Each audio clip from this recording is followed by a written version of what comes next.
In what the White House is calling a historic breakthrough, the United States and China have reached a new trade agreement following direct talks between President Donald Trump and President Xi Jinping. But behind the handshakes and headlines, many are asking, is this truly a new chapter in US-China relations, or just another temporary truce in a long economic rivalry? This deal comes after years of back-and-forth trade tensions between the world's two largest economies, a struggle that's reshaped global supply chains, increased tariffs, and affected everything from smartphones to soybeans. The Busan meeting between Trump and Xi was the first major face-to-face discussion since tensions escalated earlier this year over rare earth exports and the fentanyl crisis. According to the White House, the agreement secures several key commitments. China will curb the export of precursor chemicals used to produce fentanyl, a move aimed at tackling America's devastating opioid epidemic.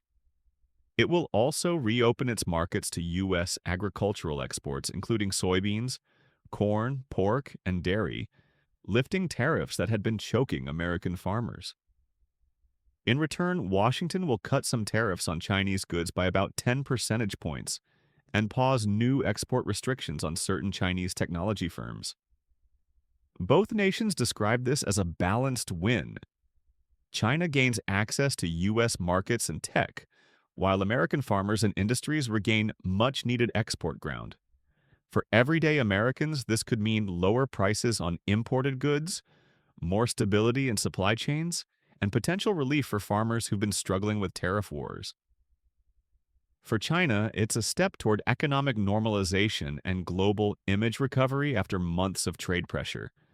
But beyond economics, this deal carries political weight. Trump's administration is presenting it as proof that tough negotiations pay off, especially as the 2026 election climate begins to heat up. Meanwhile, Xi is sending a message that China remains a global player willing to stabilize trade when it benefits both sides. Despite all the excitement, analysts caution that the deal doesn't fully resolve the deeper issues. Like China's massive industrial subsidies, U.S. restrictions on advanced chips, and the battle for dominance in clean energy and AI technologies. In simple terms, this agreement is a pause button, not a permanent peace treaty.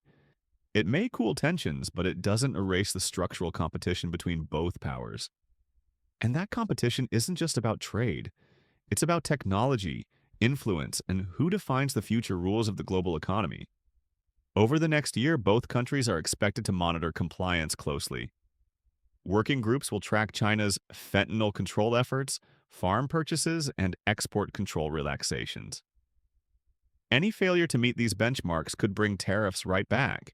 So, while today's announcement sounds historic, its success will depend on whether promises turn into real results. For now, markets are reacting positively, farmers are cautiously optimistic, and diplomats are breathing a sigh of relief.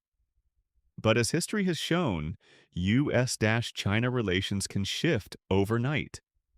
What's certain is that this deal, if it holds, could shape global trade for years to come. This is Up to Date, bringing you the facts behind the headlines. If you found this breakdown insightful, don't forget to like, share, and subscribe for more real-world analysis that goes beyond the surface.